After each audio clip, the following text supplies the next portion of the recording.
our players are already down in the feature match area, so we're going to go ahead and head that way. But if I had to pick, Burn. I like Burn in this matchup. The Elementals build especially doesn't play Counterspell, and that's a big card in the matchup. They also don't have like Lightning Bolt, right? Like having that early cheap removal in some of the more controlling builds just seems like a bit better. And without it, you're in trouble. But we're off to the races here. Nick Cowden with just a land. Joey Lenz on the draw with Burn. Going to start off with a Goblin Guide on turn 1. You love to see it. Cowden finds a Cavernous Hole. It's going to fetch. See, just a Triumph. Seems like no Solitude. The damage already done. Going to go back Cowden's way and see if there's a play on turn 2. And yeah, looking at Cowden's list, the only cheap interaction is Solitude, and we got 4 Solitude, 4 Fury. So we're full up on Elementals, 2 Lightning Bolt, and 4 Prismatic Ending. So 6 1-mana pieces of interaction. All right. So Goblin Guide coming in for another attack. Cowden deciding not to Fury immediately, wants to get the value with this Risen Reef that's going to be cast on turn 3, but willing to take some extra damage to do it. We'll see if that costs him. One benefit in this matchup playing Elementals is these Cavern of Souls being untapped, painless lands. Now, you may have seen Nick Cowden's hand already. There is a Knight of Autumn hanging out. When I first saw that, I was taken aback. But there is one singleton to tutor for in the deck, as well as Magus of the Moon. Honestly, not super good in this spot is the Magus of the Moon. But here we can just pitch it to Fury and kill 2 creatures. 2 birds with 1 stone. And then Risen Reef as the follow-up. So not necessarily waiting for the Risen Reef value, Cowden actually waiting to get value, answering 2 creatures with that Fury, avoiding taking damage from the Eidolon. So strong play there, and is going to be able to gain some life back with the Knight of Autumn. So looking pretty good, but he is going to need to turn the corner relatively quickly. The more time you give these burn decks, the more spells just come off the top, and eventually those 3s add up. Yeah, I mean, there's very few worse feelings in Magic than being at 9 life versus a burn opponent that just starts tapping them 1 mana at a time. You know, they're like Lava Spike you. You're like, well, that's game. All right, but Cowden's still at 15 life. Joey Lun's going to go ahead and fetch up land number 3. Let's see what the play is. Risen Reef, not really that problematic for him. Doesn't block or trade well, but it will help generate some card advantage with some Elementals. The real question is, can Joey deal 15 points before Nick Cowden's able to gain some life or win the game? I think the Knight's definitely going to be able to come down, although I guess if those Caverns are naming Elementals, then there is not green and white mana for the Knight. Oh, that's a good point. There's also not green and white mana for Teferi. Yeah. That Steam Vents with the 2 Cavern of Souls is really punching him in the gut. We can play a 3/4 Eidolon to block. The Risen Reef not going to do much. Ooh, I actually really like this play. We're main phasing the Endurance because we get to hit a card off Risen Reef, and if it's a tapped land or like a pitch elemental, you might want to go ahead and play it so that you can attack. Also a Prismatic Ending in hand that is, again, uncastable. I mean, that's the downside of playing Cavern of Souls, right? Like, yeah, Cavern of Souls is great against counter spells. You're a tribal deck with a bunch of elementals, but you know what you also are? A 4-color deck. Yeah. So get wrecked, nerd. Being an untapped painless land doesn't help that much when you can't cast your spells. I'm Team Burn. Let's go. Lava or Rift Bolt you. And the Wrenn and 6 can rebuy Flooded Strand, but are you just going to get basic planes? That doesn't do a whole lot. Wrenn is going to trigger the Eidolon. So you're really looking at 2 turns before you're able to cast any of these spells, and I don't think you have 2 turns. Yeah. I think this is a bottleneck game. Like, I think it's you have to play Wrenn. You have to get a land. You have to fetch planes. You have to play Prismatic Ending on the Eidolon right now. If you do that, you're going to 6, and you're dead. But what else are you going to do? You have to wonder. I assume the Steam Vents wasn't in hand when that Flooded Strand found Ketria Triome, but what if you had just found Rogran Triome? When you know you have Prismatic Endings and Knight of Autumn, could have been a mistake on turn 1. Always got to be careful fetching your lands with these 4 and 5 color decks. True. Well, Flooded Strand is the grab. A fetch for a planes would put Cowden down to 7. Casting the Prismatic Ending will put him to 5. I know for a fact Joey's got at least a Lightning Helix in hand. I'm pretty sure he's got it rolled up. Looks like just 3 burn spells in hand, and that'll probably do it. Yeah, even with nothing There's going a Boros Charm. So Boros Charm plus Helix even prevents the Flood Strand from being sacrificed. So I think he's got Bolt too. I think it's just over. There was no end step bolt there, but No, but maybe it's like trying to surprise kill him in response to a spell. Well, if Kaladin plays, if Kaladin plays another cheap spell and takes 2 damage, both burn spells in hand are lethal. there's an Emrakul. Not gonna help. Is that good? And even if that Flooded Strand was just a Plains, if you cast the Night of Autumn, you're taking 2 from the Eidolon with it on the stack. Yeah. And then Lightning Helix kills you. So yeah, Cowden's mana base there not doing him any favors. Even though he had some strong plays in terms of interacting with the opposing creatures, couldn't cast his spells to turn the corner, and Burn takes game 1.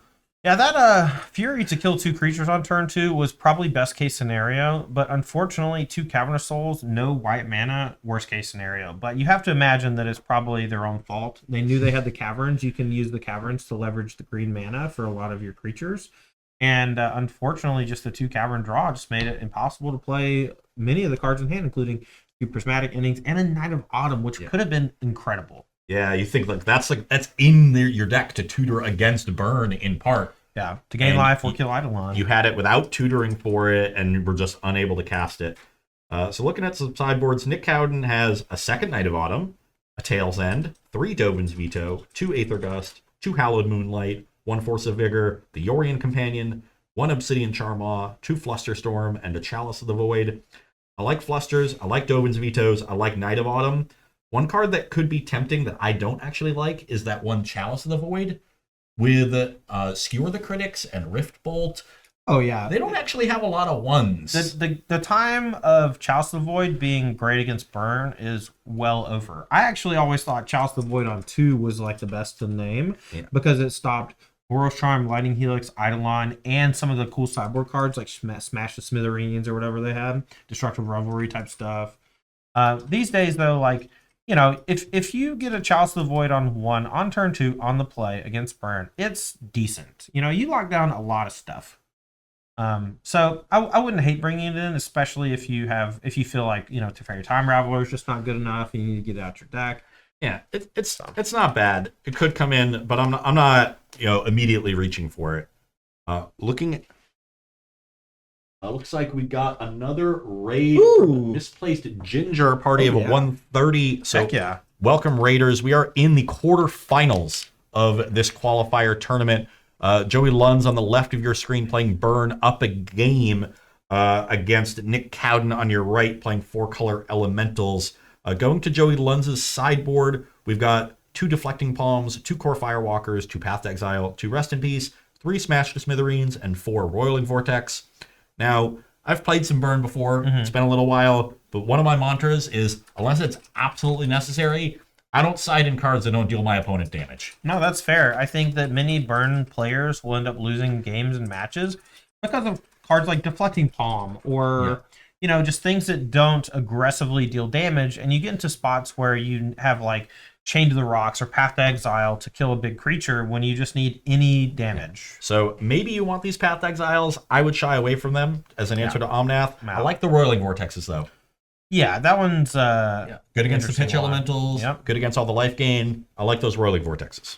Pitch elementals are very annoying for decks like Burn because they concentrate the game down to like 4 turns, and whoever can cast the most spells in 4 turns usually wins, or the most impactful spells, you know. And the pitch elementals are just so devastating to the aggressive plan because the Burn decks really rely on those creatures to deal, you know, 5 to 8 damage. And if the pitch elementals come down too early, they stop doing that, and you end up being just short sometimes. Yeah, and the extra card that you give up does not matter. Joey Lund's taking a mulligan here to start game 2. Burn, probably the worst mulliganing deck in all of Modern. That's true. So I always call Burn a combo deck, right? It's just 7 1-mana spells to deal 3 damage. If you add to 18, you do nothing. Yeah. If you only draw 6, not good enough. I believe that's a Monastery Swiftspear that's altered or alternate printing. I'm not really sure. I've never seen that before, but I know it's Monastery Swiftspear. Yeah, it's definitely a Swifty. So we're still starting on a creature. Looks like why? A solid hand. Because they're holding a spear. Yeah. I can see one other land, and it's a Sunbait Canyon, and then just a fistful of burn spells. So that's a good mix of lands and spells for burn. Start with a creature, back it up with a burn. If he draws a third land, the canyon can turn into another spell. All right, well, going back Cowden's way. No interaction for this was spear. Unsurprising to see Rogran Triumph get fetched on turn 1 after that first game. All right, main phase of bolt to kill the Swiss Spirit. Heads You up play. see Ether Gust having come in. Interesting. With all the other counter spells, to go for Gust 2 is particularly good against Roiling Vortex. Can remove one from the battlefield. So Yeah, it's also just memory lapse or whatever. Like it's a counter spell, but it also can just put Goblin Guide on top of the deck or whatever. So it's good. yeah. I bring in Ether Gust against every mono red deck. I don't, it does something. Something's better than nothing. Yeah. But no, it's still a solid card. But I wonder, how much space you have for it and what came out. All right. Third mana for Crowden is going to pass the turn, has Endurance in hand. We'll see if he wants to flash that in and put some pressure. One's going to go for a burn spell. Bolt up top. 14. Yeah. And Rift Bolt coming down too. Gonna Upkeep. blast him. Tap ya. 11. Usually you want these Ether Gusts to hit like 2 damage or 2 mana spells. I kind of like it hitting Rift Bolt, by the way. I don't, because Rift Bolt is very cheap. I have to wait another turn for it. And you immediately draw it after it gets Yeah. put on top, and then you just suspend it for 1 again. It's basically the same as targeting a Lava Spike. Yeah, I think this is not a turn we're going to see Gust because Cowden wants to get the Endurance down and start Agreed. pressuring back, and the Gust can be used later. All right, main phase effect from Joey. We'll see if he wants to do something this turn, or if he's just trying to situate his mana so he doesn't get tricked on a weird situational spot. Ether Gust plus fetch land is occasionally bad. Yeah. Heads up fetch there from Joey if he's passing turn. I like it. I think there's a Skewer the Critic, so I think we're going to see some burn spells. Like you.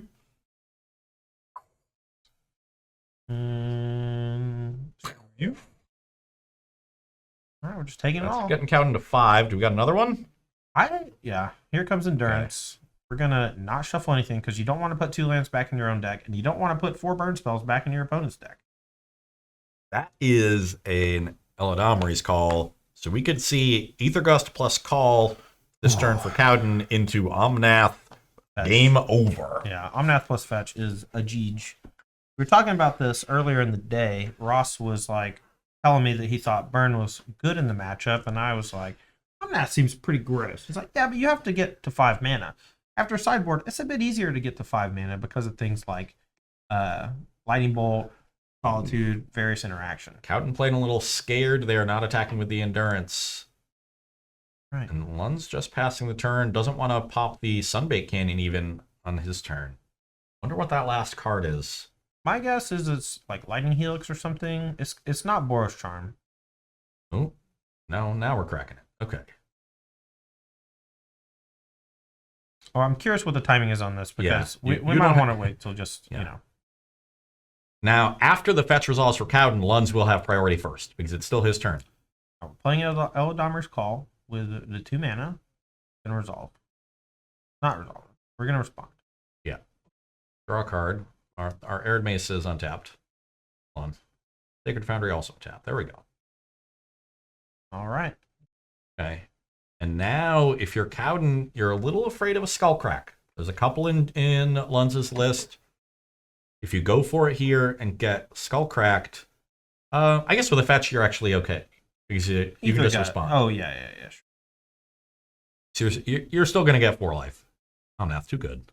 Omnath is too good, and it's specifically because of this. I have played aggro decks in multiple formats where Omnath was legal, and Omnath is so demoralizing as an aggro player. Yeah, and Cowden, although, all right, here he comes, Omnath. What you got? I think there's a Searing Blaze there. As a path has the exile path. trigger on the stack. Holy moly, that's so good. Joey Lunds with the clutch path. Now, Cowden could have played a fetch land before playing the Omnath to play around path, but that runs afoul of the Skullcrack. So in a bit of a squeeze there of which card to play around, and chooses the wrong one. All right, Joey Lunds has at least one more turn to try to deal 4 damage, depending on the last card in hand. Maybe able to do it. Searing Blaze in hand, but does have the Arid Mesa. So as long as he doesn't crack that end step, you can draw a 1-mana burn spell and finish this game off. All right, draw for turn. Do you go ahead and deal 3 with Searing Blaze, or do you hold it? Good question, because you do stop fetching. All right, back Cowden's way. Draws just another land. Ether Gust, Eldamri's Call in hand. But now the Gust is up.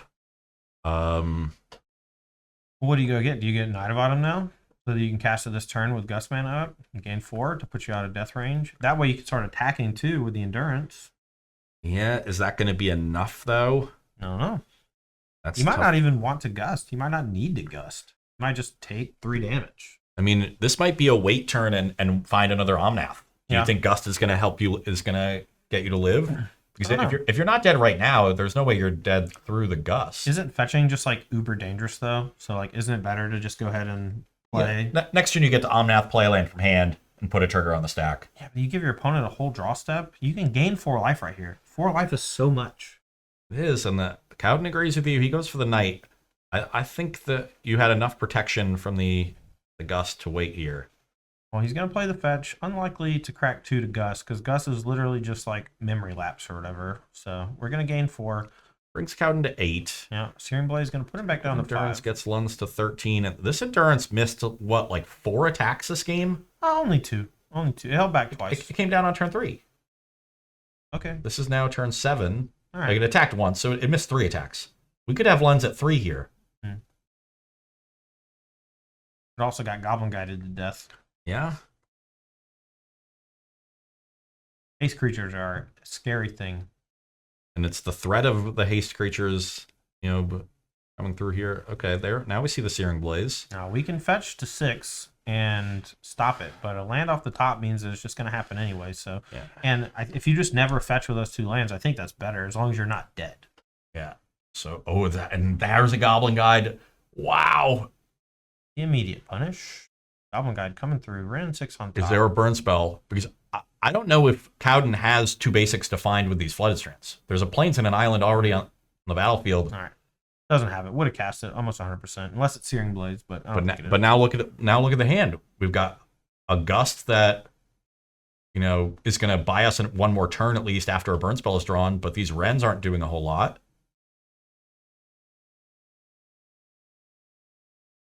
Whereas Omnath would have been excellent. Yeah. Live and you learn. Out in here, gonna buy the Orion, pass us back. Yeah, realizes that Wren doesn't really do anything. Yorion is, will at least allow him to attack with an Endurance, play Yorion, blink Endurance, have 2 blockers back. Now I've got some pressure in the air. All right. Finds another Goblin Guide. This seems like an okay attack if you want to put them to 1, because then it shuts off fetches, which shuts down Yorion. Unfortunately, Cowden does have a Gust, so it's gonna make it a bad attack. And turns out Joey just sniffs it out. Just gonna pass the turn. Gonna be a little patient. Now what do you do? Do you get aggressive? Do you Gusto? I feel like waiting on the Gust is way better. Yeah, I want a Gust to burn spell. Yeah, same. It's just time walk. It's just memory lapse, Yeah. Especially when you have Omnath in your deck. Like, Omnath will just end the game. Yeah.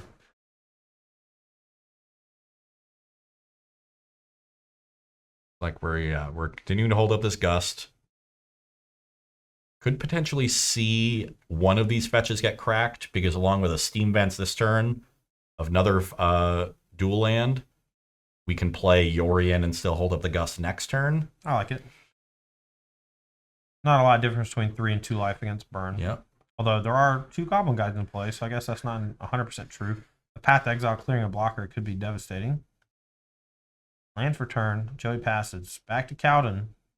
Finds Time Raveler. No fetch, but might have a basic Plains to go get, so I think Yorion here seems reasonable. What basics are in Cowden's deck? That's going to be important. I'm a big fan of attacking here with this Endurance and then just playing Yorion, blinking it, and then having 2 blockers. If they want to go for a double block, I think you just let it happen. Fairy coming down. So there are 2 basic Plains in the deck. Well as, but only 1 island. Okay. Gonna bounce a Goblin Guide. Find Abundant Growth. Puts it on a Steam Vents instead of a fetch land. I feel like that's a mistake. You just got to make sure you can have extra mana as the game goes that doesn't deal you damage. but it's okay.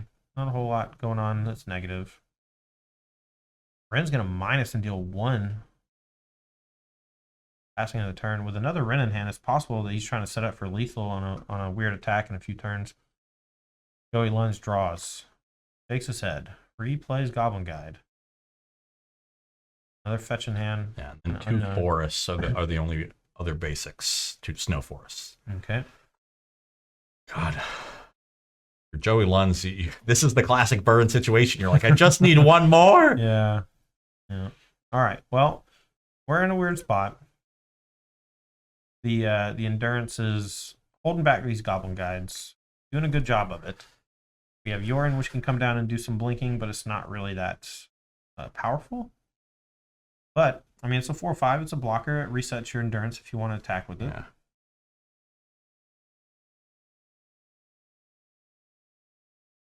One face. Face. That's what we did last turn. He's just trying to do some chip damage so he can get in a cheeky win. Well, yeah, getting Lunds to 10 means 2 Yorin attacks, 2 Ren pings is lethal. But should also be blinking the Ren. It goes back up a loyalty. Yeah. And the Teferi. Blinking the Teferi means that Joey could potentially use mana at end of turn. So looks like he's still choosing, so okay. And Chooses not they're to blink both the Ren. they're both gonna enter. Okay. Oh, there's an Omnath. Yeah. Well, let's see if we can survive. We've survived this long and we have a gust. Well, we'll see. Fairy in play, so we can't play instance. Gust on the lava spike. Put that back on top. Any other effects? 2 lands in hand and a pass. That means that Cowden's going to get to untap. Play this Omnath. Gain 4 life on his turn. Gain 4 life on Joey's turn. This game is completely turned around, and we're going to go ahead and scoop. Not even close. And even if there was another Path Exile there, with the Omnath enter the battlefield trigger on the stack, there are 2 fetches that can be cracked in response. And yeah, just a little unfortunate there from Lunds not being able to find the burn spells off the top to close that game out. Yeah. All right. Well, we're going to be moving on to a game 3 here between Burn and Elementals. Are both other matches finished? I think so. Maybe they just went fast. I don't know. Who cares? We'll figure it out. I would have not had a bet placed on our Burn match going the longest. Well, you win some, you lose some. Bets, I mean. Indeed. End games of Magic. Which don't involve any betting. Yeah, never did. Never will. Unless you cast Goblin Game. Okay. That's your best joke? Yeah. Okay. That's the only one I have left. Yeah. There aren't going to be any more jokes the rest of the stream. Good. No more jokes. We're gonna get super serious right now, chat. In case you were wondering. Fun is over.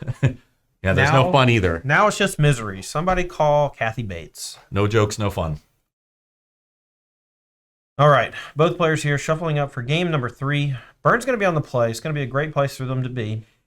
And we're going to see if they start off with one of those early creatures and if the Elementals deck can have an early interactive piece, Solitude, Bolt, Path. Now, Joey Lunds, missed a couple draw steps at the end, but we also can't forget that he did mulligan in that game. Mm-hmm. Like I said, card. If you add to 18, you've done nothing. Yeah. If any one of those lands was a lava spike, we'd be in business. Maybe the moral of the story is you should only play 17 lands and burn. Nah, with the Horizon lands, it makes it a lot easier to. You know how many times I've lost a game with burn because I had to spend mana cracking a Horizon land? I would guess not very many. What are you talking about? I loved burn during the Lurrus era when it was full-fledged. Turn 3 Lurrus Bobble in my burn deck. You're losing to burn on card advantage? Incredible. Indeed. Sorry, no more jokes. Joey Lunds on the play with burn. You know what's a joke? Elementals. Burn's gonna torch them. Just kidding. Turn 1 Arid Mesa. Well, main phase fetch. Probably a threat or suspend of a Rift Bolt. I see a Bolt. I see an Endurance. I see a Gust. I see an Abundant Growth and an Eladamri's Call and a couple lands for Nick Cowden, though one of them is a Cavern, so that Eladamri's Call currently not castable. If you abundant growth it, it's castable. Yeah, I feel like the sequence of this game is going to go shock on 1 for Stomping Ground to bolt a creature, and 2 play Cavern and then put Abundant Growth on it. Yeah, but if there's a turn 2 Eidolon from Joey Lunds, that's an oof. That is a big punish. No creature at all. That's a big boon for Cowden. He's now able to play this shock land tapped. Yeah, but when he does, Eidolon can come down. 3 damage to face. And that's awkward because you just need to bolt the Eidolon when you really would want to Abundant Growth Cavern into bolt whatever creature. I mean, but it's going to cost you 2 damage to use that extra mana. Yeah, I think using the extra mana is not as important as saving 2 life. But what do I know? See if Nick agrees. Finds a Steam Vent, so now you get to play tap shock land, bolt your Eidolon. Now, one thing he may want to consider is Boros Charm protecting Eidolon. Main phasing it seems reasonable, but a couple points of damage from Joey. If he main phase a Goblin Guide here or something, that 2 damage could be the difference in winning and losing later on. So I think it's a fine play for Cowden not to main phase, just because there are downsides for Joey Lunds to play spells here before combat. Like Joey doesn't care. Gonna play some pre-combat spells. Yeah, I mean, if they're haste creatures, that's fine, but we'll see what he goes with. Turn 3, 16 life for him. He's losing the race, that's all I know. 16 and 17. And it's a Goblin Guide. All right, so this is good news for Joey Lunds. He has that extra bit of pressure. Even in the face of this Lightning Bolt, still going to get in some damage. Eidolon damage plus attack damage. Goblin Guide, kind to Nick Cowden with that Hallowed Fountain. Yep. We call that the Gift of the Magi, though. Or the Gift of the Magic. So Eidolon shocks Cowden to 15. Goblin Guide comes through for 2, brings him to 13. There's a spike, bringing Cowden to 10. Looks like there's a bolt in hand. Yep. And then last card, unknown, maybe 2 bolts. Looks like it's going to be tight. Yeah. Because there's the... Covered Elemental goes easy, though. Because then you got Endurance to block. Okay. But that means you still don't have mana for this Eladamri's Call. No, but next turn you go Abundant Growth, Eladamri's Call, and then the turn after you go Omnath Land. Bolt Resolves brings Cowden to 7. Are you going to tap out here and just hope you're not dead? From 7 life, he's got 1 card in hand. I think he's got 2. Yeah. Boros Charm plus Burn Spell. Is it 1 card? 2 cards in hand? You want to double check your glasses, mate? Maybe I need to get some glasses. Maybe. All right, here we go. Maybe the shields are down, but we do have the Sunbaked Canyon. With the shields down, I would have liked to see Lunds just tap out to throw some burn at the face. All right, still can't cast Eladamri's Call off the lands that are in play. Weird. Oh yeah, but we have the Gust up, so I'm feeling pretty good if I'm in Nick's seat. We're still at 7. There's only 1 card over there. You've got a piece of interaction, and you've got your end game set up. Looks like a bolt drawn. That's gonna bring Cowden to 4. Yeah. Takes a draw. The Sunbaked Canyon. Gonna go ahead and main phase crack it. This could be good if you find some sorcery speed thing, Eidolon or another spell. Like a Goblin Guide and an Eidolon. Yeah. So tough. Not really a big decision. Either one's gonna get. You can only cast 1, and either one's gonna get hit with a gust. So, whatever Joey decides to do, the end game or the end result's gonna be the same. Interestingly, here Nick, after the last game where he was very conservative with endurance, decides to get aggressive with it. Right. And now getting a little punished in the face of the Goblin Guide. Okay, and I mean you have to hit it here with the gust. So. Yeah. Smart move from Joey. Gonna put it on bottom. I love it. Yeah, definitely bottom. Love it. All right. Well, we can Omnath plus land here though, so I think the game might be over. Do we have an Omnath? We just have the. Oh, I guess we have Eldamri's Call. Yeah. Not Omnath. And that's the problem. This Eidolon now is not going to be able to do anything in the face of the Omnath. So I think it might be Boros Charm or bust time.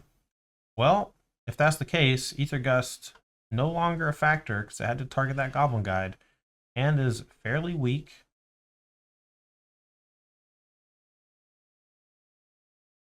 Maybe thinking about fetching for a basic plains. Well, I'm going for the Night of Autumn to go to 7, but then you die if you fetch. Holy crap. Yeah, you're putting Lunds to 8 with this attack.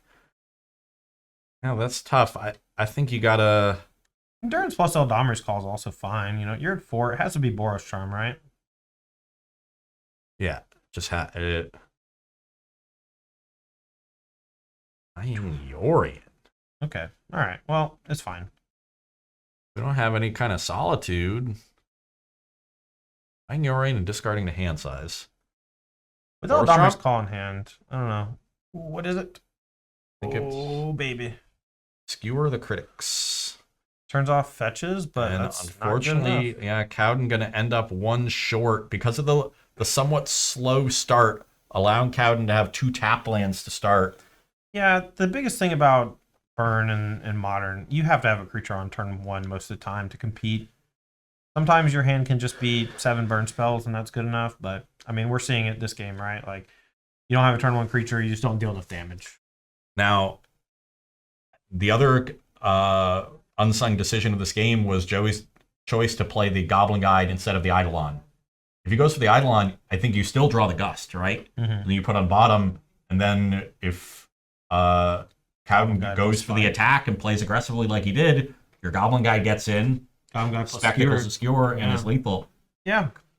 Now, Cowden could have played around that, Mm-hmm. but it didn't seem like he was doing so. Mm-hmm. No, a lot of tough things to play around. The Elementals deck with pitch cards and with instant speed blockers and instant speed removal and Ether Gust and all these other things. It's hard to try to play around everything. At the time, I thought playing the Goblin Guide was better. So Yeah. see how much I know. You know, Ends up 3 points short on the mulligan in game 2, and then 1 point short there in a game where Cowden did himself very little damage with his lands. 2 tapped shock lands, didn't draw fetches, had a cavern. I don't think he did it. Did he do himself any damage that game with his lands? I don't know. I don't think so. I don't think he did. All tap lands and A caverns. single fetch land could have changed the course of that game. So Yeah. a real nail biter there.